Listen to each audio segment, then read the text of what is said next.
The screen fades in from black. A haunting violin note lingers as the camera slowly focuses on an American flag waving in the golden light of dawn. Each fold of the fabric seems heavy with memory, carrying stories untold. The narrator's voice cuts through, steady and solemn. Some battles are fought with rifles and fire. Others are fought with silence and dignity. But the hardest battles are the ones no one sees, until the day the truth demands to be heard. The music swells and fades as the camera zooms into a quiet Midwestern town. Life moves slowly here. Old trucks rumble down cracked roads, shop windows hold faded signs, and the heart of Main Street is a single gun shop called Iron Range Arms. Inside, the store smells of gun oil, leather, and dust. Racks of rifles line the walls. Customers browse quietly, their boots echoing against the wooden floor. Behind the counter stands a young man in his 20s, slick haircut, expensive watch, and an attitude that filled the room before his words ever did. The door creaks open. A bell chimes softly. Every head turns as Bill Carson steps inside. His back is straight, though his shoulders carry years of burdens. His boots are scuffed, his jacket faded, his face weathered by sun, storms, and war. Bill wasn't just another customer. He was a Marine veteran, 82 years old, though his eyes still held the sharpness of the young man he once was. He had fought in Vietnam. He had stood in Beirut. He had seen Desert Storm. Decades of service, decades of sacrifice. But none of that showed in the eyes of the young cashier who smirked as Bill approached the counter. "Can I help you, sir?" the cashier asked, voice dripping with false politeness. Bill set his Winchester rifle case gently on the counter. "Just looking for some .308 rounds. And maybe some cleaning oil." The young man leaned forward, his smirk widening. "You even licensed for that anymore? Don't take this the wrong way, but maybe guns aren't really for your generation." A couple of nearby customers chuckled. Bill's jaw clenched. His voice stayed calm. "Son, I've been shooting longer than you've been breathing." The cashier tilted his head. "Yeah, well, this ain't story time. We got rules here, and we don't need accidents." Another employee walked over, older than the first but just as smug. He glanced at Bill with a smirk. "Look, Pops, maybe it's best if you take your business somewhere else. We don't need the liability."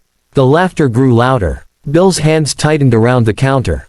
He had faced enemy fire, carried wounded brothers, and buried too many friends. But this, being mocked in his own hometown, it cut deeper than shrapnel.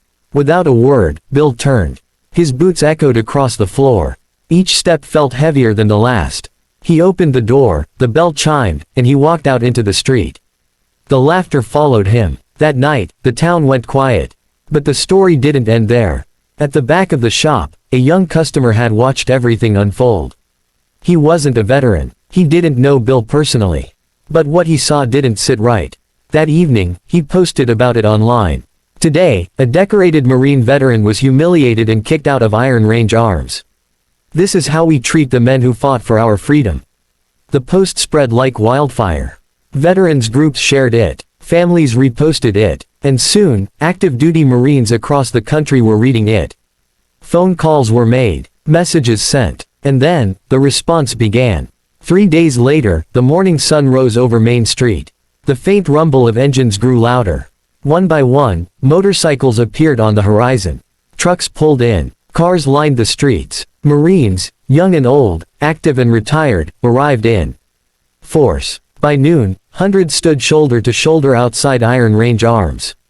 Some wore uniforms. Others wore leather jackets patched with the eagle, globe, and anchor. Their presence was silent, but it carried the weight of thunder. At the center of it all stood Bill, bewildered and humbled. A young Marine captain stepped beside him, placing a firm hand on his shoulder. "Sir," the captain said, voice strong, "you don't walk alone. Not now. Not ever. Not as long as the Corps exists." Bill's eyes watered. He nodded silently. Inside, the employees peeked through the blinds. Their smirks were gone. Fear had replaced arrogance. The store that once mocked a Marine now stood surrounded by them. The Marines didn't riot. They didn't shout. They simply stood there, a wall of respect and silent judgment. News cameras arrived. Reporters broadcasted live. Across the nation, people watched as an entire Marine Corps brotherhood shut down a gun shop without saying a single word. And then came the final moment. A black car pulled up. The door opened. Out stepped a retired general, tall, commanding, in full dress uniform. The crowd went silent as he entered the shop. He looked directly at the owner. His words were calm, but they cut like steel. "You dishonored a Marine. You dishonored all of us. This store is finished." And just like that, Iron Range Arms was done. Business collapsed. Customers vanished. Within weeks, the windows were boarded up. The shelves emptied. The same laughter that once mocked Bill had been replaced by silence. But the Marines weren't finished. Months later, on the same street, a new shop opened, Carson's Armory and Outdoor Supply. But this wasn't just a gun shop. It was a place of honor. A portion of every sale went to veteran charities. The walls were lined with photos of servicemen and women. A plaque at the entrance read, "Dedicated to all who served, and to the brotherhood that never forgets." On opening day, Bill stood in front of the store. The town gathered. Reporters asked him how he felt about what had happened. Bill smiled softly. His voice was quiet, but it carried.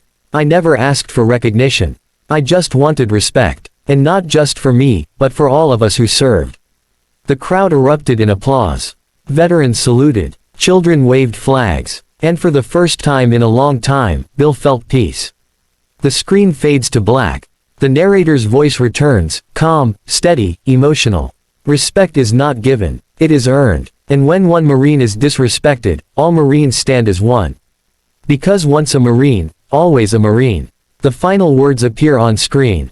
Like, comment, and subscribe, and never forget to honor those who served.